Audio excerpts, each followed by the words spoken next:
자, 여러분 이어서 보도록 하겠습니다. 여러분 문제 한번 전 시간에 배운 거 문제 한번 과세대상 그다음에 양도의 개념과 유형이 있죠. 문제를 한번 풀어보도록 하겠습니다. 문제를 통해서 복습을 한번 해보시면 문제는 여러분들 배부되는 그 문제 있죠. 그 중에서 다 있는 거예요. 여러분들 한번 봅니다. 다음 소득세법상 양도소득세에 대한 설명 중 옳은 것은 그랬습니다. 먼저 보면 양도소득세가 과세되는 양도란 매도, 교환, 법인에 대한 현물 출자, 상속, 증여 등 유상 여부에 관계없이 자산이 사실상 이전되는 것을 말한다. O, X요. X입니다. 뭐가 틀렸습니까? 유상 여부에 관계없이, 자, 이거 틀렸습니다. 반드시 뭐 해야 돼요? 유상 이전. 양도세 양도는 반드시 사실상 유상 이전. 대가를 받고 이전해야지 무상 이전은 양도에 당하지 않습니다. 지적재소에 관한 특별법 규정에 따른 경계 확정으로 지적공상 면적이 감소돼서 지급한 조정금은 양도세를 과세한다는데, 요거는 우리가 비과세에서 나중에 나오는 건데요, 여러분요. 비과세 나오는 건데, 자, 우리가 지적재소에 관한 특별법 규정에 따라서 경계를 다시 우리가 측량합니다. 그러니까 우리나라 지적도가 이게 일제시대 때 그 지적도를 바탕으로 되어 있기 때문에 측량이 이게 제대로 안 되어 있는 것들이 많고 불정확한 것도 있고 종이로 되어 있는 거기 때문에 디지털 작업을 하면서 새로 이제 인공위성 같은 거로 요즘 측량을 시대니까 다시 경계를 확정합니다. 그랬더니 지적공상 면적이 줄어들기도 하고 늘어나기도 합니다. 그러면 국가에서 토지 측량을 다시 한 다음에 여기 있는 사람 토지 뺏어서 이 사람한테 주고 여기 뺏어 이렇게 주고 이렇게 할 수 없잖아요. 그래서 어떻게 하냐면 진짜 공부상으로만 면적이 늘어나고 줄어드는 건데, 그 면적이 토지 현상은 변동이 없으면서 실제 토지는 변동이 없는데 공부상 면적이 늘어난 사람한테는 조정금을 징수하고 줄어드는 사람한테는 조정금을 지급합니다. 그러면 이 토지 소유자 입장에서 보면 자, 면적이 줄어들었어요. 조정금을 지급받고 자신의 토지 공부상 소유권을 말하자면 이전하는 거예요. 그럴 때 양도소득세는 과세되지 않습니다. 왜냐고요? 실제 토지를 사실상 이전하면서 대가를 받은 게 아니라 공부상으로만 이렇게 조정금 받고 이전한 거기 때문에 이때 이전은 양도소득세 과세되지 않습니다. 그래서 비과세예요. 나중에 또 우리 비과세에서 나옵니다. 자, 비과세하고 그 다음에 양도자산은 등기 여부와 관계없이 일정한 요건을 갖춘 경우에는 양도소득에 대한 소득세, 비과세에 관한 규정이 적용된다는데, 이것도 역시 비과세 나중에 부분에 나오는 건데, 여러분 생각해 보세요. 등기 여부에 관계없이, 자, 여기 비과세 규정이 적용한다. 틀리겠죠, 여러분들? 자, 그래서 반드시 등기가 돼야지 미등기 양도할 때는 비과세가 어떻게 한다? 적용되지 않습니다. 자, 등기 여부에 관계없이 틀렸습니다. 고조의 양도소득에 대한 과세표준은 종합소득, 퇴직소득에 대한 과세표준과 합산하여 계산한다. 그렇습니까, 여러분? 아닙니다. 뭐가 틀렸습니까? 구분해서 계산합니다. 양도소득은 따로 양도소득만 분류과세하기 때문에 구분해서 과세하는 거지, 종합소득이나 퇴직소득이 합산해서 포함해서 X입니다. 구분해서 계산합니다. 시설물을 일반 이용자에 비해서 유리한 조건으로 시설물을 이용할 수 있는 권리가 부여된 주식 양도로 발생하는 소득도 양도소득이다. 그렇습니까? 우리 특정 시설물 이용 및 회원권, 골프 회원권 같은 거 양도세 대상이 되는데, 제 친구 얘기 드렸죠? 골프장 법인의 주식을 인수할 생각이 없냐, 좋다 그랬을 때 그런 주식이요. 회원들이 누릴 수 있는 질을 누리게 될 때 이런 주식은 주주 회원권이라고도 하는데 양도세 대상이 된다고 그랬습니다. 회원권적 성격이 들어있는 주식. 자, 이것도 대상이 된다. 자, 그래서 정답은 몇 번입니까, 여러분? 5번이 정답입니다, 여러분들. 자, 그래서 5번이 정답이고요. 네, 이렇게 써보시고. 그 다음에 계속해서 봅니다. 다음 중 소득세법상 양도소득세 과세 대상에 해당하는 것은 몇 개인가 그랬습니다. 자, 보시니까 등기되지 않은 지상권 양도로 발생한 소득. 대상이 되면 O 아니면 X예요. 등기되지 않은 지상권 양도로 발생한 소득. O, X예요. 대상이면 O 아니면 X예요. 맞습니다. 지상권, 전세권은 등기와 무관하게 대상이 된다고 그랬습니다. 소액주주가 유가증권 시장에서 상장 주식을 양도한 경우요. 자, 우리가 주권 상장법인 주식은 대주주가 양도하거나 또는 장외거래할 때 대상입니다.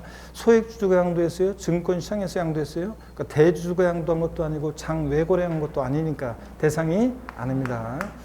사업소득이 발생하는 점포 임차권 양도로 발생하는 소득은요. 당구장 운영하는 임차인이 권리금 받고 당구장 운영하는 임차인이 권리금 받고 그 시설을 넘겼을 때 이거 기타 소득세 대상이라고 그랬죠? 양도소득세 대상이 아닙니다. 채무에 대해서 토지를 대물 변제하는 경우, 대물 변제는 채무를 면한 대가를 받고 이전하니까 양도에 해당합니다. 이주권 가액을 별도로 평가하여 구분 신고하는 경우 X입니다. 기타 소득이죠. 이것도 이주권은 반드시 뭐랑 함께 부동산과 함께 양도해야지. 이주권 가액만 별도로 평가해서 구분 신고하면 대상이 아닙니다.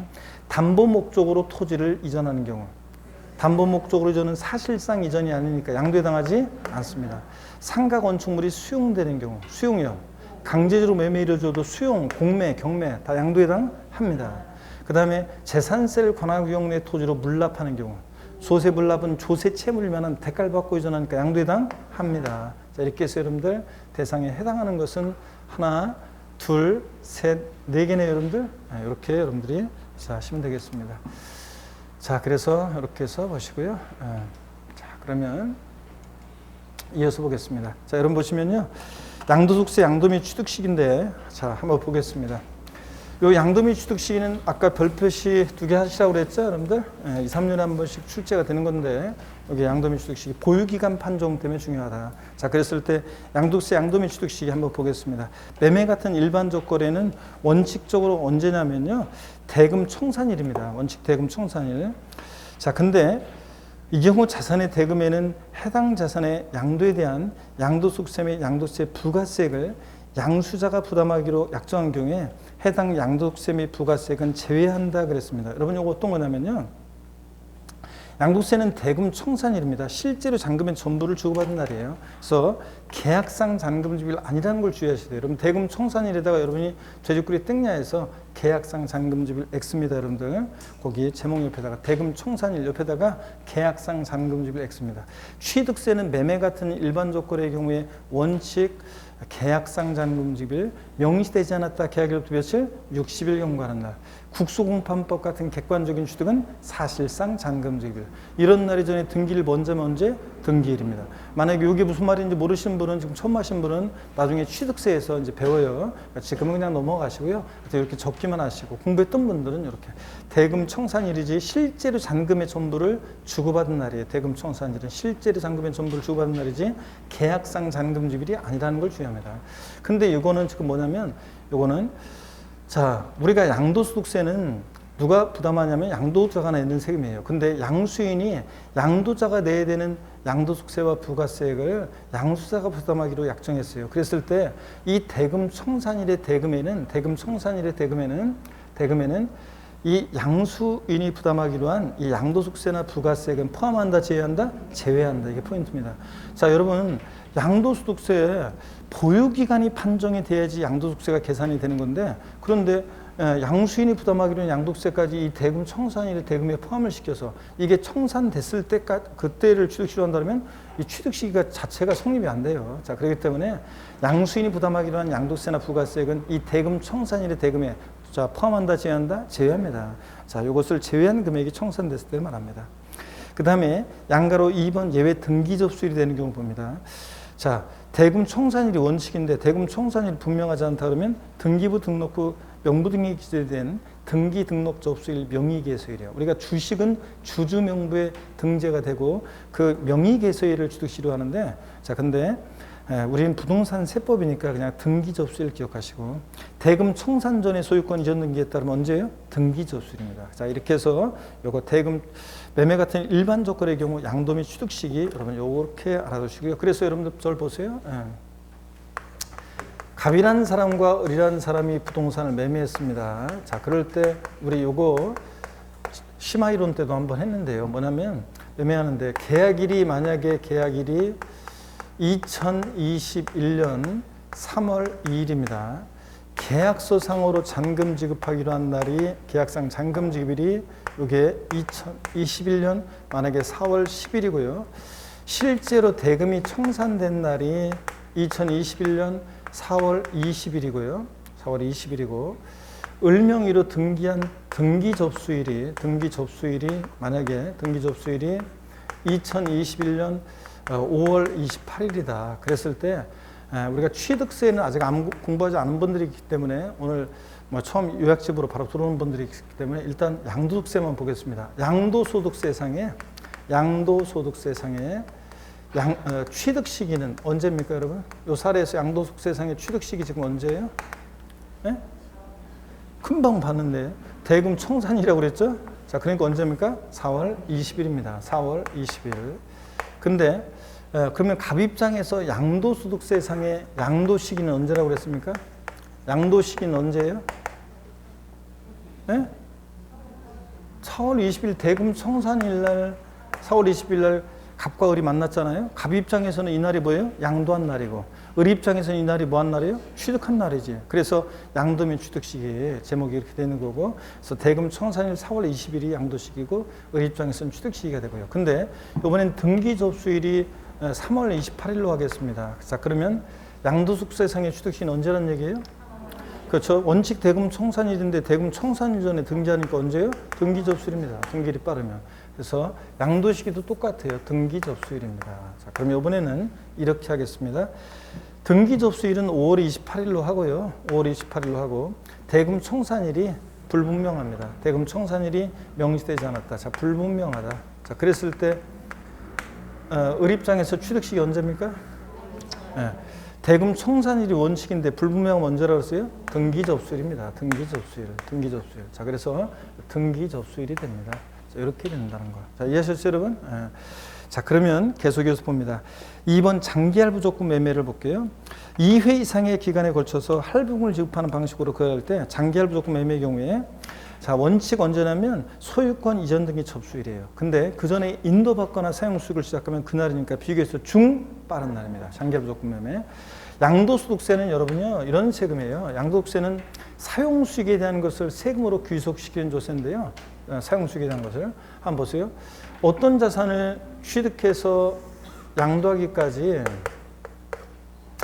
이 자산을 취득해서 양도하기까지 이 자산 사용하고 수익한 것에 대한 세금 귀속 부분을요, 보유기간 동안에 이 자산을 사용하고 수익한 것에 대한 세금 귀속 부분을 보유기간 동안에 차곡차곡 쌓아놨다가요, 이번에 일시적 우발적 양도소득에 일시에 실현시킨 조세가 양도소득세예요. 그래서 장기 할부 조건 매매의 경우에는 원칙은 소유권 이전 등기 접수일인데 그 전에 인도받거나 사용 수익을 시작하면 그때부터 세금으로 귀속시켜야 되니까 그날입니다. 그래서 비교해서 자, 원칙은 등기 접수인데 그 전에 인도받거나 사용 수익을 시작해 그럼 그날 비교해서 빠른 날입니다. 장기 할부 조건 매매. 근데 시험에서는 어떻게 바꾸느냐? 장기 할부 조건 매매의 경우에 양도 및 취득 시기는 원칙 적으로 각 할부금을 지급하는 때다. 마지막 할부금을 지급하는 때다. 첫 할부금을 지급하는 때다. 아닙니다. 빠른 날입니다. 그 다음에 3번 수용의 경우 봅니다. 수용은요, 대금 청산한 날, 수용 개시일 또는 등기 접수일 빠른 날입니다. 세 개 나란히 나와야죠. 예. 그래서 25회 시험 때는 사업인정고시일 이렇게 바꾸는데 사업인정고시일이 아니에요. 자, 사업인정고시는 관계가 없고 세 개 나란히 나와야 됩니다. 대금 청산일, 수용 개시일, 등기 접수일 빠른 날 이렇게. 그 다음에 다만 소유권에 관한 소송으로 보상금이 공탁된 경우에는 소유권 관련 소송 판결 확정일로 한다. 토지 수용권자가 토지 수용 보상금을 주려고 했는데 이게 지금 공부상 소유자로 되는 사람하고 어떤 사람하고 서로 소유권을 놓고 다투고 있어요. 그러면 뭐 수용권자는 보상금을 누구한테 줄 거예요. 그래서 보상금을 공탁하면 그럴 때는 소유권 관련 소송 판결 확정일이에요. 판결이 확정되면 누구 건지 결판 났잖아요. 등기, 근데 이거 시험에서 바꾼다면 공탁한 날이다 이렇게 바꿀 수 있는데 공탁한 날 아니고 이거 소유권 관련 소송 판결 확정일입니다. 하여튼 수용은 원칙적으로 빠른 날. 장기 할부 조건 매매 나왔다. 빠른 날. 자기가 건설한 건축물의 경우에요. 원칙적으로 언제냐면요. 사용 승인서 교부일이에요. 우리가 취득세에서는 거기 보세요. 건물을 건축했다. 자, 건축 또는 개수해서 건축물을 취득했다. 취득세에서는 사용 승인서 내주는 날.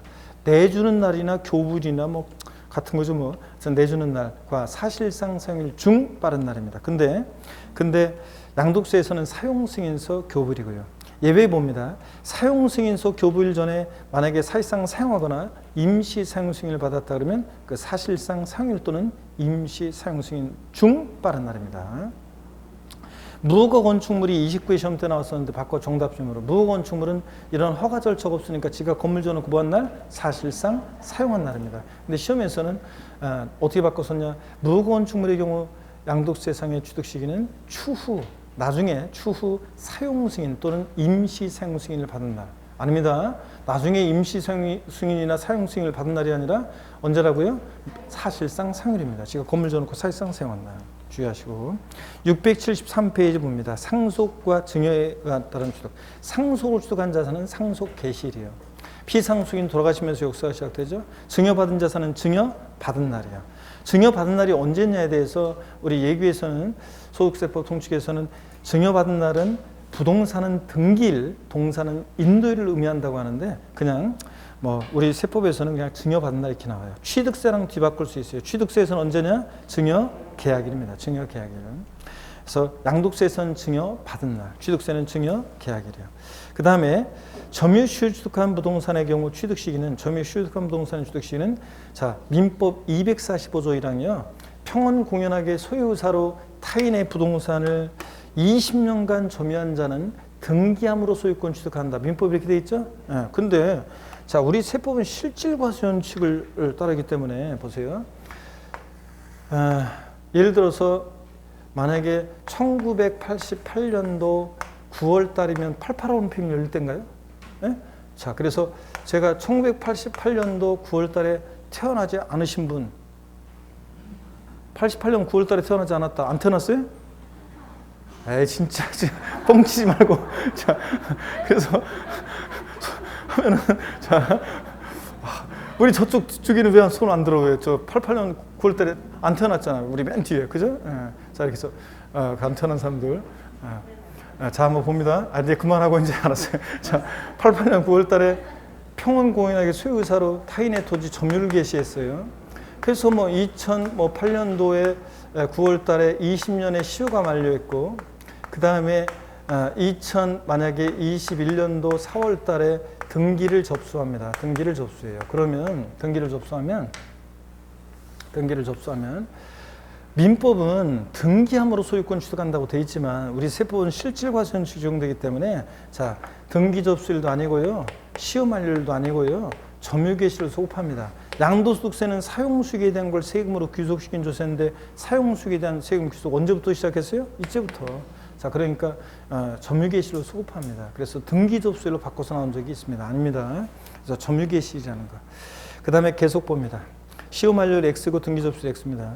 7번 완성 또는 확정되지 않은 자산을 양도 또는 취득한 경우 완성 확정 전에 대금이 청산됐다 그러면 그 목적물이 완성 확정된 날입니다. 대금 청산일 아니라는 걸 주의하셔야 돼요. 보세요 여러분들. 양도소득세는 사용수익에 대한 걸 세금으로 귀속시킨 조세인데 완성 전에 완공 전에 만약에 대금이 청산돼요. 일반적으로는 대금 청산일이 양도일인데 자 양도세는 사용수익에 대한 걸 세금으로 보유기간 동안 착착 쌓아놨다가 일시적 우발적 양도소득에 일시에 실현시킨 조세인데 사용수익도 못 해봤는데 완성 전이어서 사용수익도 못 해봤는데 이때를 취득시하면 안 되잖아요. 그래서 대금 청산일이 아니라 완성된 날, 확정된 날입니다. 그래서 완성 확정 전에 대금이 청산된 자산은 완성된 날, 확정된 날이지 대금 청산일로 바꿔요? 아닙니다. 대금 청산일 아니라는 거. 자, 그 다음에 계속 이어서 봅니다. 8번에 보니까요. 환지 처분으로 취득한 토지의 경우는 원칙적으로 환지 전 토지 취득인데요. 예외적으로 환지 처분으로 처분으로 인해서 권리 면적이 증가 감소된 토지의 경우는 환지 처분 공고일의 다음 날입니다. 환지 처분 공고일 이렇게 바꾸겠죠? 자, 다음 날 꼭 확인합니다. 취득세에서나 양도소득세에서나 소유권 이전 거실, 환지 처분 공고일 이런 거 하면 항상 뭐다? 다음 날을 취득시로 합니다. 다음 날. 꼭 확인하시고. 그 다음에 시험에서는 이 원칙과 예외를 뒤바꿀 수가 있어요. 그래서 이걸 한번 보세요, 여러분들. 원칙과 예외를 뒤바꿀 수 있는데 한번 어떤 건지 한번 보겠습니다. 원칙과 예외를 뒤바꿀 수 있는데 자, 금도끼, 은도끼, 쇠도끼, 나무꾼과 산신령님 얘기도 해드렸습니다. 자, 어떤 얘기냐면 산에서 나무꾼이 나무하다가 도끼자루 연못에 풍덩 빠친 전래동화를 얘기해 드렸는데 그 전에 한번 보세요. 도시발 사업이 벌어지는 지역인데 갑이라는 사람이 A 토지 소유자다. 사업이 시작되면 사업 시행자로 갔다가 사업이 종료하게 되면 A-라는 토지로 환지를 받을 때 이 환지받은 토지의 취득시는 언제냐? 환지 전 종전 A 토지 취득시로 합니다. 근데 환지 처분으로 권리 면적의 증가 감소가 있을 때 이 빗금친 부분은 이번에 환지 처분으로 새로 받았으니까 환지 처분 공고일의 다음 날입니다. 자, 그래서 산에서 나무꾼이 나무하다 연못에 도끼자루 퉁퉁 빠쳐가지고 수영도 못했는지 억울해서 울고 있는 나무꾼 있죠? 근데 산신령이 호련히 나타나시더니 금도끼 들고 와서 네 도끼냐 그래서 아니라고 했더니 은도끼 또 들고 나왔어. 네 도끼냐 그래서 아니라고 그랬더니 나무꾼이 잃어버린 쇠도끼를 들고 나왔어. 네 도끼냐 그래서 그렇다고 그랬더니 정직하다는 둥 감탄했다는 둥 장난치는 것도 아니고 진짜 갖고 나올 것이지. 전래동화라든가 이런 걸 보면 화가 날 때가 있어요 가끔씩. 자, 그죠? 아 진짜. 그래서 장난치잖아요. 괜히 바쁜 나무꾼 데리고서. 그래서 선실형님 장난치는 거죠. 그래서 색깔이라도 비슷해야지 뭐 내 건가 이렇게 말이라도 해보지. 그래서 자네 다른데 당연히 아니라고 하지. 그랬더니 나무꾼 잃어버린 쇠도끼 들고 나와서 네 도끼냐고 그래서 그렇다고 했더니 뭐 정직하다는 또 감탄했던 싹 다 주고 갖고 부자가 된 나무꾼. 나무꾼이 안 하려고 다른 나무꾼에게 이 쇠도끼를 양도할 때 쇠도끼의 보유기간. 양도일은 이번에 파는 날인데 취득일을 어느 때로 할 것이냐. 산신령님한테 물에 풍덩 빠쳤다가 돌려받았을 때를 취득시기로 해야 돼요? 아니면 옛날에 대장간에서 구입했을 때를 취득시기로 해야 돼요? 예? 옛날에 대장간에서 구입했을 때를 취득시기로 해야죠. 이번에 산신령님한테 물에 풍덩 빠쳤다가 돌려받으면서 좀 찌그러지고 이끼 묻었다 할지라도 도끼의 동일성에 변동이 있어요? 없어요? 없잖아요. 그래서 A에서 A-로 환지받은 토지요. 지목이나 지번이 변경됐다 할지라도 토지의 동일성에 변동이 없으니까 환지받은 토지는 환지 전 토지 취득일을 취득시합니다. 금도끼, 은도끼 양도합니다. 이번에 파는 양도일은 이번에 파는 날인데 취득일을 어느 때로 할 거냐. 언제 취득했어요? 산신령님한테 그 사건 때요. 자, 환지 처분으로 권리 면적의 증가 감소가 있을 때 증가 감소된 토지는 이번에 환지 처분으로 새로 받은 거잖아요. 환지 처분 공고일의 다음 날이에요. 자, 그래서 이 얘기입니다. 그러면 한번 보겠습니다. 그 설명 다 드렸고 요거를 다시 한번 질문드립니다. 도시개발법 등 관계법령에 따른 환지 처분으로 취득한 토지의 취득 시기는 환지 처분 공고일의 다음 날이다. 다시요. 도시개발법 등에 의해서 환지 처분으로 취득한 토지의 취득 시기는 환지 처분 공고일의 다음 날이다. 양도민 취득 시기. O, X요. X입니다. 환지 처분으로 취득한 토지는 언제라고요? 환지 전 토지 취득일이라니까 쇠도끼. 자, 증가 감소된 토지 그 걔가 이제 금도끼, 은도끼고 환지 처분 공고일의 다음 날이고. 그래서 여러분들 뒤바꾸는 것도 주의하고요. 그 다음에 거기 꽃표시 보니까 1부터 8의 규정을 적용할 때 양도한 자산의 취득 시기가 분명하지 않은 경우에는 먼저 취득한 자산을 먼저 양도한 것으로 본다. 먼저요. 뭐 바꾸면 먼저 나중 이렇게 바꾸겠죠? 먼저. 그 다음에 기타 양도민 취득시입니다. 뭐 요거 양도한 때 취득 시기가 분명하지 않은 경우가 어떤 경우냐? 그래서 원래 이제 뭐 그 소득세법 이제 예규 뭐 이런 데서 이제 뭐 좀 복잡하게 있는 게 있는데 그냥 여러분들 수업용어로는 그냥 먼저 이렇게만 생각하시고 취득시기가 분명하지 않은 경우가 어떤 경우냐?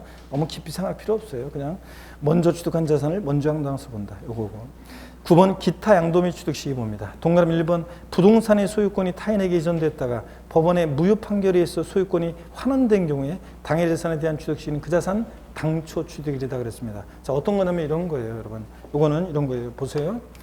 자, 당초 취득일이다 그랬는데 어떤 거냐? 여기를 봅니다. 자, 갑이라는 사람과 을이라는 사람이 보세요. 갑이라는 사람과 을이라는 사람이 부동산을 거래했어요. 근데 부동산을 거래했는데 한번 보세요. 갑과 을이 부동산을 거래했는데 애초에 얘네들 사이에 계약의 무효 취소의 원인이 있었어요. 그래서 이 자산이 갑에서 을로 갔다가 을에서 갑으로 다시 소유권이 환원합니다. 그러면 이 을에서 갑으로의 이 소유권 환원은 양도에 해당하잖아요. 양도에 해당하지 않는다고 아까 봤잖아요. 그냥 직접적인 대가받고 기준이 아니라 무효 판결로 인한 소유권 환원, 신탁 이런 것들은 양도에 해당하지 않는다고 했습니다. 근데 여기서 주인공은 지금 갑이에요. 갑이 무효 판결로 돌려받은 이 자산을 갖고 있다가요. 제3자에게 양도를 합니다. 자, 그랬을 때 양도일은 이번에 파는 날인데 취득일을 어느 때로 할 거냐 그런 얘기입니다. 이번에 법원의 확정 판결로 돌려받았을 때를 취득시로 할 것인지 확정 판결일로 할 것인지 소득세법 기본 통칙 내용이라 편하게 보세요. 아니면 그 자산, 이 갑이 을과의 거래 전에 당초에 정이라는 사람으로부터 당초에 취득했을 때, 당초 정으로부터 당초 취득했을 때를 취득시로 할 것이냐 그런 얘기입니다. 언제로 한다고요? 자, 그렇습니다. 법원의 확정 판결일로 한번 바꿔서 나온 적이 있는데 아니고 그 자산 당초 취득일입니다. 돌아온 싱글들 있잖아요. 돌싱. 돌아온 싱글들한테 이런 얘기하면 또 어떤 분은 저보고 돌싱이에요? 막 물어보고 그러는데 개인 사생활을 묻지 말고요, 여러분들. 자, 어떠거나 항상 제 얘기 아니에요, 항상. 자, 여러분 보세요. 어떤 돌아온 싱글들, 돌싱들한테는 보세요. 돌싱들한테는 보세요. 내 인생에 있어서 한 번 이번에 잘못 갔던 오욕의 역사는 내 인생에 있는 거예요, 없는 거예요? 없는 거지. 이번에 만날 사람이 첫사랑이고 마지막 사랑인 거지. 그죠? 무효 판결로 소유권 환원받은 자산을 돌려받아서 갖고 있다 팔 때 이거 잘못 갔다 온 오욕의 역사는 없는 거예요. 당초 취득일입니다. 아시겠습니까, 여러분? 확정 판결이 아니고요. 그 다음에 잘못 갔다 온 오욕의 역사 없다 이렇게 생각하시면 되고, 그 다음에 9번의 기타 양도민 취득 시기 동그라미 2번입니다. 매매격서 등에 기재된 잔금 약정일보다 앞당겨 잔금을 받거나 늦게 받는 경우에는 실제로 받은 날이 잔금 청산이 됩니다. 그래서 바꾸면 뭐 매매계약서 등에 기재된 잔금 약정일보다 늦게 받는 경우에는 잔금지bil 약정일로 한다 이렇게 바꿀 수 있는 게 아니고 실제로 받은 날입니다. 다만 단서는 중요하지 않습니다. 잔금을 소비대차로 변경했다. 예를 들어서 잔금이 2억 남았는데 야 이거 3년 동안 나눠내자. 자, 그러면 이자 붙이고 이렇게 하면서 그때 소비대차의 변경일을 잔금청산을 본다 이런 것들.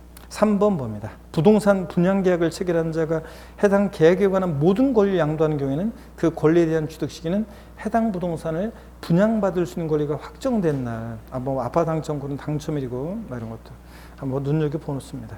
타인으로부터 권리를 인수하면 잔금 청산이다 이런 것들 넘어갑니다. 한번 읽어보시고요. 679페이지 공매 경매로 취득한 자산은 갖고 있다 팔 때 이거는 공매대금 경락대금 완납한 날입니다. 공매일이나 경매일이 아니에요. 공매일이나 경매일은 계약일과 똑같은 거예요. 경락대금 완납한 날이고 잔금을 어음으로 교부받았다 그러면 결제일입니다. 결제일.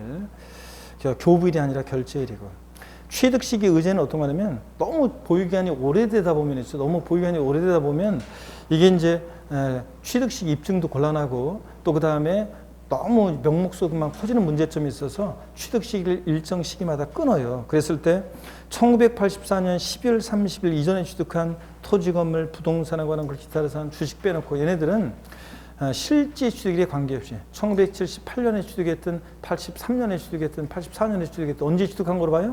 85년 1월 1일 날 취득한 것으로 의제 봐요. 그래서 이때부터 보유하기 시작해요. 그래서 부동산 등에 대한 의제 취득일은 1985년 1월 1일이고요. 참고적으로 주식은요. 1985년 12월 30일 이전에 취득한 주식출자 지분은 86년 1월 1일 날 취득한 걸로 봐요. 실제 취득일에 관계없이. 82년에 취득했든 83년에 취득했든 이렇게. 자, 이런 거 한번 보시면 되고요. 오늘은 일단 여기까지입니다. 그래서 비과세에 관한 것은 우리 다음에 제대로 한번 다음 주에 또 비과세에 관해서 지난번까지는 자세히 제대로 안 했는데 비과세에 관해서 자세히 나중에 하도록 합니다. 집에 가려고요? 아니고 복습은 좀 하고 가겠습니다. 복습을 하고. 자, 복습을 말로 할게요. 오늘 제가 이거 양도민 취득 시기 요거 오늘 제가 어제 PPT를 준비하고 이렇게 하면서 어디 좀 갔다 오느라고 제가 그래서까지 여행을 한 번도 못 갔었잖아요. 그래서 바람 좀 잠깐 쐬고 오려고 5월 5일 날 6일 날 1박 2일로 급하게 그냥 어디를 멀리 갔다 왔는데 운전하느라고 정신이 없어가지고 제가 어제 PPT 준비하면서 조금 인사말도 준비를 못하고 시도 준비를 못하고 진짜 그래가지고 다음 주에 제대로 시도 준비하고 마지막 인사말도 하도록 하겠습니다. 그래서 오늘은 여러분 일단은 뭐라 하냐면 복습만 말로 우리 복습만 하고 그래서 양도소득세는 제가 이제 앞뒤로 양도세만큼은 다른 부분은 이제 다른 조세 총론이나 지방세 또 재산세, 종부세 이런 것들 할 때는 이제 그거는 우리가 3, 4월 심화 과정까지 기본이론수를 배우고 심화 이론 배운 내용에서 추가될 게 없어요. 그런데 이미 많이 했고 그랬기 때문에 복습 앞뒤로 또 하고 그랬기 때문에 걔네들은 나중에 이제 쭉쭉 다시 복습하면 되는데 물론 취득세 세율 부분 할 때는 다시 천천히 복습도 하고 이렇게 할 거예요. 근데 양도세 부분은 앞뒤로 계속 복습을 합니다. 그래서 앞뒤로 복습을 할 거고요. 그래서 다음 주 되면 오늘 배운 것도 복습하고요. 시작하고 또 양도세 진도 나가고 또 끝날 때 그날 배운 양도세 부분을 복습하고 이렇게 또 원래 예전에 우리가 그렇게 했던 대로 하도록 하겠습니다. 오늘 배운 걸 한번 복습해 봅니다. 잘 보세요. 소득세 총설 부분에서는 뭐 다른 거 없어요. 자, 소득세 과세 방식에서 분류 과세 방식만 잘 기억하면 되는데 우리 양도소득은 자, 어떤 과세 방식을 채택하고 있다? 분류 과세 방식을 채택합니다. 그래서 다른 소득과 합산하지 않고 따로 양도소득만 구분해서 분류해서 우리가 과세합니다. 합산하여 포함하여 그럼 틀리다는 거 주의하시고 그 다음에 또 양도소득세 우리가 그리고 주택임대소득인데 2천만 원 이하의 주택임대소득은 분리과세와 종합과세 중에서 어떻게 할 수 있다? 선택할 수 있다. 이런 것도 배웠고요. 그 다음에 우리 소득세 납세 의무자는 개인인데 개인을 고자와 비고자로 나눠서 납세 의무의 범위를 달리했습니다. 고자라는 것은 우리나라 국내 주소나 183일 이상 거소둔 개인을 말하는데 가수 싸이나 BTS 떠올리라고 그랬죠? 네, 그랬을 때 고자다 그러면 국내 소득뿐만 아니라 모두 국외 소득도 다 과세합니다. 다만 국외 소지하는 자산이다. 우리 뒤에 국외 자산 양도소득세에서 또 하겠지만 국외 소지하는 자산에 대한 양도소득세 납세 의무자는 그냥 거주 아니고 양도를 계속해서 몇 년 이상? 5년 이상 주소 거소둔 고자만이 납세 의무가 있다. 이런 거 있습니다. 그 다음에 또요. 거주자일 때는 납세지는 당연히 집 가까운 일 볼일벌하고 주소지를 납세지로 하고 주소지 없으면 거소지 관할 세무서입니다. 비고자다 그러면 마돈날 떠올리면서 국내 주소나 183일 이상 거소 두지 아니한 개인을 말합니다. 비고자는 과세소득의 범위는 국내 소득, 국외 소득 어디만 과세해요? 국내 원천 소득만, 국내에서 발생한 소득만 과세합니다. 우리나라 국내에서만. 국외 소득은 비고자는 납세무 있다 없다? 없다는 거. 비고자일 때 납세지는 주소 고소지로 갈 수 없으니까 국내 비고자가 사업장에 있으면 사업장 소득이지. 사업장이 없으면 국내 원천 소득이 발생한 장소를 납세지로 합니다. 그렇죠, 여러분들? 이런 것들. 자, 그 다음에 요까지는 제가 이제 말로 했고요. 그 다음에 말로 계속하면 여러분들이 또 상상이 안 되시기 때문에 자, 보면서 또 좀 설명을 드리겠습니다. 자, 그래서 보면서 설명을 드리는데 어떤 거냐면 우리 비과세 부동산 임대 사업소득 있죠? 여기부터는 여러분들 화면을 보면서 좀 기억을 더듬어 보도록 하겠습니다. 자, 부동산 임대 관련 사업소득이요. 자, 우리 부동산 임대업, 매매업, 그 다음에 건설업에서 부동산 임대업입니다. 범위요. 어떤 게 부동산 임대업이냐. 이게 또 시험에서 옛날부터 잘 나왔는데 부동산 임대업이라는 것은 부동산 또는 부동산 상해 권리 대여로 인한 소득을 말합니다. 미등기 부동산 대여 소득은 사업소득이다, 기타 소득이다. 포인트는 사업소득이냐 기타 소득이냐 이거예요. 이걸 뒤바꾸니까. 자, 미등기 부동산 대여 소득도 뭐라? 사업소득입니다. 부동산 상해 권리 대여로 인한 소득 사업소득인데 부동산 상해 권리 그러면 어떤 게 있었어요? 전세권, 그렇죠? 전세권, 임차권, 또 지상권, 지역권 대소득인데 다만 지역권과 지상권은 잘 보셔야죠. 공익사업과 관련한 지역권, 지상권 대소득은 뭐라고요? 기타소득이고 공익사업과 무관한 지역권, 지상권 대소득은 뭐고? 사업소득이고 이런 것들 주의합니다. 자, 그 다음에 자신의 부동산을 타인에게 담보로 제공하게 하고 사용대가 받는 거. 민법의 물상보증인도. 부동산 빌려주고 대가 받는 거니까 보다 임대업, 사업소득입니다. 임대 사업소득이고요. 임대업으로서 사업소득이고. 그 다음에 공장재단, 광업재단 대여로 발생한 소득이나 이건 또 반복이 돼서 제가 수정해야 되겠네요. 광업권자, 종합권자, 덕대가 채굴에 관한 권리 대항으로 발생한 소득도 사업소득이고요. 이런 것도. 덕대가 뭐냐고 막 물어보는 분 계시는데 참고적으로 덕대라는 게 이런 거예요. 우리가 부동산 임차권, 자, 임차인이 그 부동산 임차권을 또 대여해. 전대할 때. 전대, 전전세 생각하시면 돼요.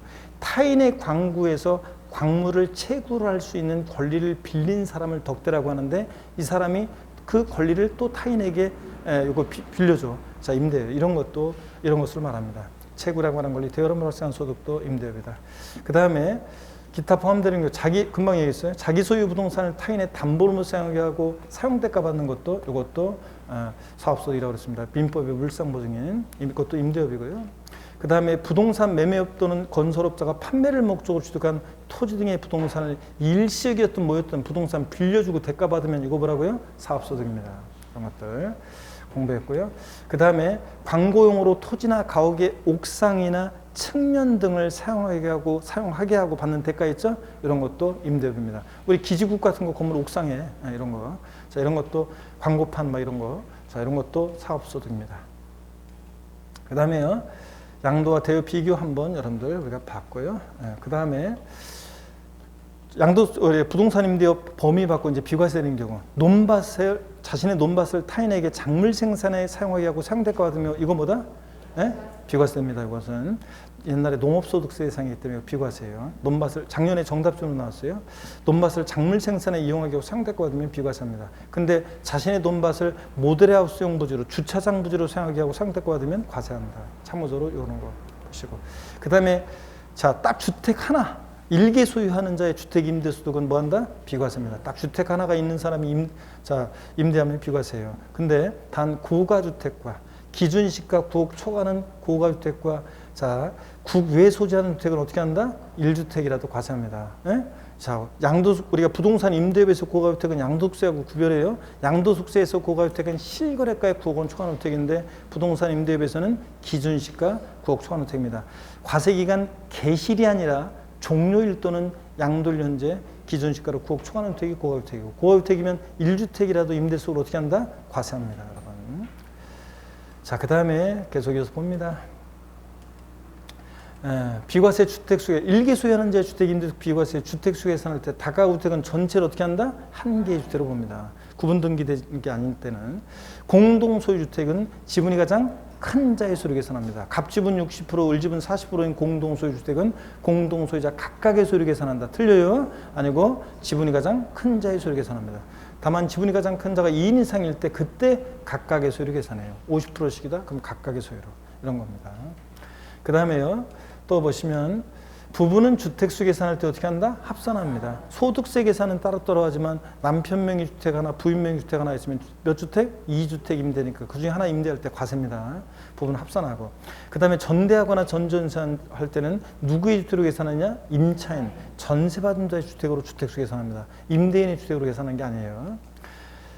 자, 주의하시고. 그 다음에 자, 공동소유주택의 경우에 또는 본인과 배우자가 주택을 각각 소유한 경우에 소수 지분자도 주택수에 가산하는데, 특히 공동소유주택의 경우에 임대소득이 연간 얼마? 600만 원 이상이거나 또는 고가주택일 때는 지분율이 몇 프로? 30%를 초과하면 소수 지분자도 주택수에 계산합니다. 갑지분 60%, 을지분 40%인데 이게 고가주택이다. 자, 그러면 40% 보유하니까 30% 초과했으니까 주택수 계산에 어떻게 한다? 포함합니다. 갑 60%, 을 40%일 때 의뢰주택에 포함시켜요. 주택수 계산합니다.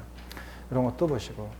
자, 그 다음에 자, 이런 것들은 뭐 부부의 경우에 그냥 한번 보시면 됩니다. 부부 중 지분이 더 큰 자, 뭐 똑같으면 뭐 정하는 사람.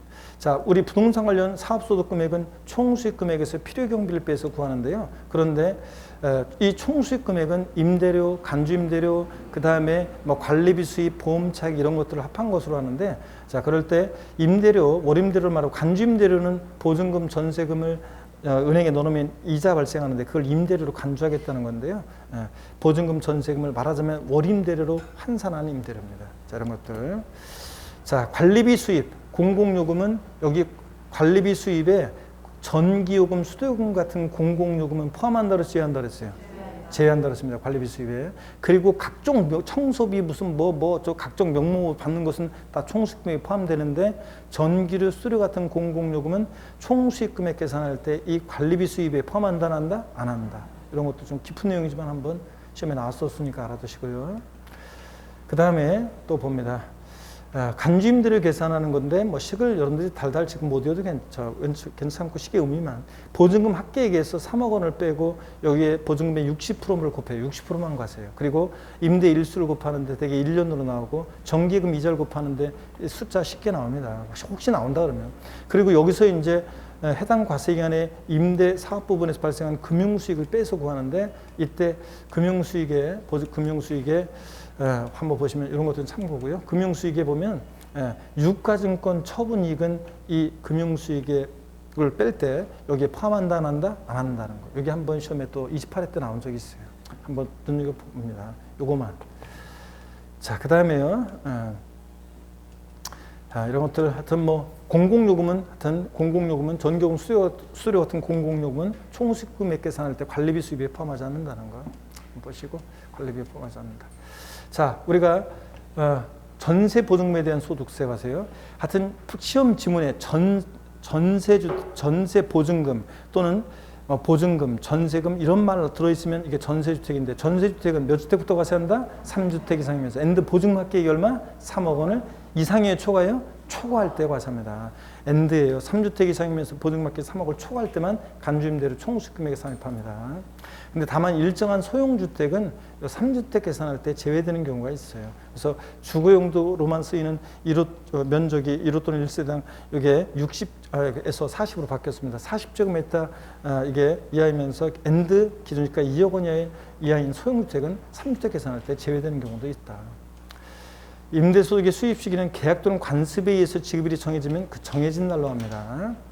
또는 정해지지 않았다? 그러면 그 실제로 지급받은 날이고요. 이런 것도 한 번씩 그냥 이런 건 편하게 보시고요. 우리 2천만 원 이하의 주택 임대소득은 분리과세와 종합과세를 선택할 수 있는데 그 분리과세라는 것은 따로 분리해서 과세하죠. 그럴 때 분리과세 시 산출세가 어떻게 구하느냐? 수익금액에서 여기다가 1- 필요 경비를 곱하는데 경비율이 만약에 이 주택 임대사업자로 등록한 자는 여기에 60%고 미등록자는 50%고 그럴 때 여기 1-60%라는 것은 결국은 40%를 곱하는 거예요. 수익금액에 계산할 때는. 그 다음에 여기서 공제되는 금액이 있는데 주택임대사업자 등록한 자는 400만 원 공제해주고 미등록자는 얼마? 200만 원 공제해주고요. 이런 것들 보시고 하여튼 분리과세와 종합과세에서 선택할 수 있다. 주택임대수익이 얼마? 2천만 원 이하일 때요. 상가는 아니에요. 상가는. 자, 그 다음에 자 그래서 상가는 한 채든 두 채든 월세든 전세든 상가 임대소득 무조건 과세합니다. 근데 주택만 월세냐 전세냐에 따라서 주택 수에 따라 달라집니다. 일개 소유하는 자의 주택 임대소득 비과세인데 단 고가주택과 구괴소 주택은 어떻게 하고 과세하고 1주택이라도. 근데 월세주택은 2주택부터 과세해요. 근데 전세주택은 자 고가주택이라 할지라도 1주택 임대소득은 전세 보증만 받고 임대했다. 과세 안 해요? 안 합니다. 2주택 과세 안 해요. 자, 3주택일 때 이제 이상이면서 엔드 보증받기액 얼마? 3억 원을 초과할 때만 간주임대료 총수익금액에 산입합니다. 즉 전세주택 과세합니다. 이런 것들. 자, 그 다음에 계속 이어봅니다. 주택 임대사업자로 미등록했을 때 가산세 몇 프로라고 했어요? 1,000분의 2, 0.2% 가산세 중된다는 거. 자, 주택임대 수익금액의 1,000분의 2다. 이런 정도 보십니다. 자, 그러면 됐고요, 여러분들. 자, 우리가 부동산업은 뭐 됐습니다. 이건 뭐 패스입니다. 이거는 부동산 매매업은 아까 그러니까 매매업과 건설업은 딴 거 없어요. 여러분들 주택 신축 판매 들어있으면 뭐고 이거? 주택 신축 판매 들어있으면 뭡니까? 건설업이고. 그 외에 상가 신축 판매하거나 기존의 주택을 매입해서 재판매하거나 나머지는 다 뭐고? 그렇습니다. 나머지는 다 여러분 부동산 매매업입니다. 주택 신축 판매 말고는 다 보다 매매업이다. 부동산 매매업은 예정신고무가 있는데 건설업은 도급 계약 형태로 이루어지기 때문에 집 짓다 말고 할 수 없으니까 예정신고무가 없다. 이 정도만 알면 됩니다. 부동산 매매업과 건설업은. 자, 그래서 양도세 특징 우리가 한번 살펴봤고요. 자, 여러분 양도소득세 과세 대상 토지 건물. 자, 요거는 뭐 다시 또 말로 할게요. 양도세 대상은 토지 건물. 그 다음에 또 뭐 있습니까, 여러분? 토지 건물인데 또 부동산에 관한 권리가 있습니다. 지상권, 전세권 등기와 무관하게 대상이 됩니다. 미등기 지상권 대상입니까? 미등기 전세권 대상입니까? 근데 지역권은요? 아니고 등기되지 않은 부동산 임차권은요? 아닙니다. 반드시 부동산 임차권은 등기된 것만 대상입니다. 그 다음에 또 여러분요, 점포 임차권, 권리금 받고 시설을 임차인이 넘길 때 이런 거 아니라고 했죠? 그 다음에 또 여러분들이요, 저작권, 출판권, 상표권, 어업권, 광업권 같은 일체 무채상권은 양도세 대상이 아니라고 그랬습니다. 자, 그 다음에 여러분요, 우리 부동산에 관한 권리 중에서요, 부동산을 취득할 수 있는 권리로서 건물이 완성되는 때 건물과 이에 딸린 토지를 취득할 수 있는 권리, 아파트 당첨권, 분양권, 조합원 입주권 이런 것도 대상이 된다는 거. 주의하고, 토지 상환 채권, 주택 상환 사채 이런 것도 대상이 된다고 그랬습니다. 부동산 매매 계약을 체결한 자가 계약금만 지급한 상태에서 양도하는 권리 이런 것도 대상이 됩니다. 시동생명이나 아파트 분양 계획 체결하고 잔금 치료 전에 명의 바뀔 때 얘기요. 자, 이런 거 설명드렸습니다. 그 다음에 부동산에 관한 권리까지 받고 기타 자산입니다. 기타 자산 그러면 여러분요, 특정 시설물 이용 회원권, 골프 회원권 같은 이용 회원권 다 대상이 된다. 명칭 불문하고. 그 다음에 회원권적 성격이 들어있는 주식도 어떻게 한다? 포함한다 그랬습니다. 이 주식을 보유함으로 회원들이 누릴 수 있는 주의를 누리게 될 때 대상이 되고, 영업권은 반드시 뭐랑 함께 양도해야 돼? 사업에 상하는 자산, 토지, 건물, 부동산에 관한 권리와 함께 양도할 때 영업권만 대상이지, 영업권만 단독 양도하면 뭐다? 기타 소득세 대상이다. 꼭 기억합니다. 영업권은 반드시 사업에 상한 자산과 함께 양도해야 한다는 것. 그 다음에 특정한 주식 두 가지가 있었는데 50, 3년 내역시 80% 단한주요. 시험에서 이걸 바꿔서 나올 가능성은 극히 낮습니다. 나온 적도 없었고. 이런 게 기타 자산으로서 양도세 대상이 된다는 것만 아시면 되고요. 그 다음에 이주권, 반드시 이주권은 부동산과 함께 양도할 때 이주권만 대상이지, 이주권 가액만 별도로 평가해서 구분 신고하면 기타 소득세 대상이다. 이거 강조 드렸고 별표시까지 하면서 얘기했습니다. 시험에 과세대상 나오면 이거 무조건 물어본다고 그랬습니다. 올해는. 그 다음에 주식 출자 지분 대상이 되는 게 있고 이런 것도 보시고, 자, 그 다음에 우리가요 이런 것들 대상이 되는 게 있고, 그 다음에 신탁 수익권도 올해부터 양도세 대상이 된다고 그랬죠? 주의하라고 했습니다. 저거 보시고. 그 다음에 여러분요, 신탁 수익권은 근데 여러분 보시면 신탁 수익권은 그 양도를 통해서 신탁 재산에 대한 지배 통제권이 사실상 이전될 때는 그 신탁 재산 자체를 양도한 것을 봅니다. 이런 것들 한번 보시고요. 신탁 수익권만 양도한 게 아니라 저 때는. 그래서 양도세 대상에서 제외되는 거 지역권이 아니라고 그랬죠? 미등기 부동산 임차권 아니죠? 저작권, 상표권, 출판권, 특허권 등 무치상권 아니라고 그랬어요. 점포 임차권 아니라고 그랬죠? 가액을 별도로 평가해서 따로 구분 신고할 때 이주권 아니라고 그랬죠? 그 다음에 영업권은 반드시 사업에 사용하는 자산과 함께 양도해야지, 영업권만 단독 양도하면 뭐다? 기타 소득세 대상이다. 자, 그 다음에 우리가 자, 또 나왔네. 자, 그 다음에 또 봅니다. 주권 상장범 주식을 소액주주가 장내 거래하는 경우, 대주주가 양도한 것도 아니고 그 다음에 장외 거래한 것도 아니니까 대상이 아니다. 이런 것들. 자, 됐습니다. 뭐 파생 상품이나 이런 것들은 뭐 됐고요. 제외되는 것들 한번 참고 좀 보시고요. 자, 양도세 양도의 유형도 공부했습니다. 누가 여러분한테 양도세 양도가 뭐냐 그러면 한마디로 뭐라고 대답하신다? 사실상 유상 이전이다. 이렇게 여러분 대답하시면 되고요. 그 다음에 양도소득세 양도에 해당하는 거 해당하지 않는 것을, 요것은 제가 일단 한번 보세요. 매매, 매도, 이전에 매도 양도에 해당하고, 그 다음에 교환, 거래, 양당사 모두에게 양도세 부과될 수 있고, 법인의 현물 출자 양도에 해당하고, 그죠 여러분들? 법인의 현물 출자, 조합의 현물 출자도 양도에 해당할 수 있다는 거, 이런 것들. 1인 회사에 자기가 현물 출자하는 건 양도에 해당하지 않고요. 자, 매매, 교환, 법인의 현물 출자, 대물변제 양도에 해당하는데 이것도 한번 보시고, 대물변제요. 자, 금전적 채무에 가름해서 대상 물건 이전하거나, 또 이혼의 위자료 지급에 가름해서 대상 물건 이전하거나, 단 재산 분할로 인한 이전은 양도에 해당하지 않는다고 했습니다. 그 다음에 또 여러분요, 이거 양도에 해당하지 않고, 손해배상의 위자료 지급에 가름해서 대상 물건 이전하거나, 또 그 다음에 여러분 조세 물납에 가름한 이전 다 양도에 해당합니다. 채무를 면한 대가를 받고 이전한다. 그 다음에 1세대 1택 비과세권 갖춘 주택을 대물변제할 때는 양도세가 비과세되니까 양도세는 과세되지 않는다. 자, 이런 것들. 그 다음에 수용 양도에 해당하고요. 그 다음에 부담부 증여 계속 강조드렸습니다. 자, 5억짜리 토지를 증여할 때 3억 원의 저당권 차입금이 있습니다. 부담 있는 증여했을 때 수증자가 내가 알아서 갚을게, 채무를 수증자가 인수하기로 했을 때 증여자한테는 채무 인수액 상당의 부분에 대해서 뭐가? 양도소득세 납부할 의무가 있고, 수증자는 채무 인수액 이외 재산 부분에 대해서 증여에 해당되기 때문에 증여세 부과될 수 있습니다. 취득세 입장에서 보면 채무 인수액 상당액은 유상취득으로 보고, 채무를 면해주는 대가를 주고 취득했다. 채무 인수액 이외 재산은 공짜로 받았으니까 뭐 무상취득으로 본다. 이런 것들이요. 자, 그 다음에 여러분, 배우자 직계존 미속간의 부담부 중에는 원칙적으로 대가 인정할 수 없으니까 채무 인수 사실을 인수하지 않은 것으로, 채무가 수증자에 인수하지 않은 것으로 추정해서 증여에 해당되고, 증여로 추정하고 양도세 부과되지 않습니다. 다만 해당 채무를 인수한 사실이 객관적으로 입증되면 양도를 보는 경우도 있다. 이런 것들을 배웠습니다. 부담부 증여 시 양도차익 계산할 때 양도가액은 채무 인수액 상당액이 무조건 양도가액에 해당해요. 이거는 갖게 되기 때문에. 취득가액은 취득 당시 재산가액 조건에 나와요.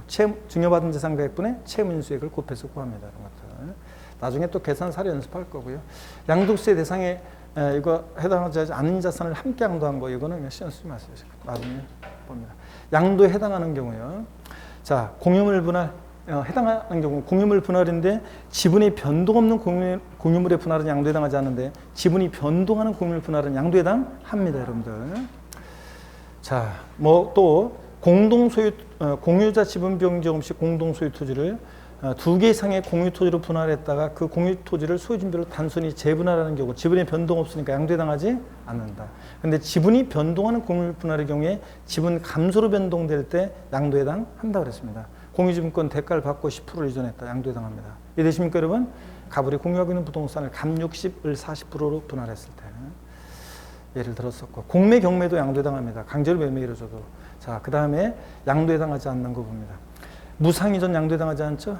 또 환지 처분으로 지번 변경되거나 보류주로 충당되는 경우에 양도에 해당하지 않고요. 양도 담보 목적으로 저는 양도에 해당하지 않는데 다만 채무 불이행 등의 사유로 변제 충당, 매각할 때는 양도에 해당한다. 이런 것들. 그 다음에 환지 처분으로 지번 변경되는 경우 양도에 해당하지 않고 정책적 목적으로요. 또 그 다음에 보류주로 충당되는 경우 양도에 해당하지 않는다. 다만 환지받은 토지를 매각하거나 보류주를 매각할 때는 양도에 해당한다. 이런 것들 공부했습니다. 자, 그 다음에 지적경 개선 변경을 위한 토지 교환은 양도에 해당하지 않는다. 단 분할된 토지 전체 면적이 분할 전 전체 토지 면적이 몇 프로? 20%를 초과하면 안 된다. 이런 것들. 자, 그 다음에 공부했고요. 자, 그 다음에 또 우리 소유권 환원. 매매 원인 무효소유에서 무효 판결로 인한 소유권 환원. 잘못 온 거 돌려주는 거니까 직접적인 대가 받고 이전이 아니니까 소유권 환원 신탁 들어있으면 양도에 해당하지 않는다고 그랬습니다. 다만 적법하게 성립된 계약이 당사자 간의 합의제로 이전하는 것은 또 다른 양도에 해당합니다. 야, 우리 없던 거로 하자. 그래, 그러자. 이런 거. 자, 실제 과세대는 변론이고 신탁, 명의신탁 포함해서 신탁 양도에 해당하지 않습니다. 자, 이런 것들, 자, 양도에 해당하지 않고 이런 것들 한번 보시고 배우자 직계존미속 간의 양도는 무슨 한 입을 덮고 자면서의 부모자 간의 양도냐 증여로 추정해서 증여세 부과합니다. 다만 대가 입증이 되면 배우자 직계존미속 간에도 양도를 보는 경우도 있다. 공매나 경매를 통해서 이전한다거나 등기등록을 요하는 재산을 서로 부부간에 교환하는 경우나 이런 경우는 양도를 보는 경우도 있다. 이런 것들이요. 자, 잘하셨습니다. 그 다음에 양도매 취득 시기는 자, 금방 봤던 거라 말로 합니다. 절 보세요, 여러분들. 양도매 취득 시 매매 같은 일반 조건에는 원칙 언제다? 대금 청산일. 계약상 자금일이 아니라는 거. 자, 양수인이 양도자가 부담해야 되는 양도소득세나 부가세를 부담하기로 했을 때 이 대금 청산일의 대금에 양수인이 부담하기로 한 양도세나 부가세는 포함한다, 제외한다? 제외한다고 그랬습니다, 여러분.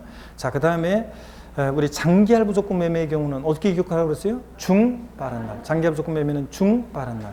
자, 대금 소유권 이전 등기 접수일, 인도일, 사용수일 비교해서 중 빠른 날 이런 거. 그 다음에 수용의 경우도 중 빠른 날입니다. 대금 청산일, 수용 개시일, 등기 접수일 중 빠른 날 이런 것들, 그죠? 그 다음에 다만 보상금이 공탁된 경우는 공탁한 날이에요. 소유권 관련 판결 확정일이에요. 소유권 관련 판결 확정일입니다. 공탁한 날 아니고. 자, 하여튼 수용은 원칙 중 빠른 날이고. 그 다음에 세 개 나란히 나와야 되고요. 그 다음에 또 봅니다, 여러분들.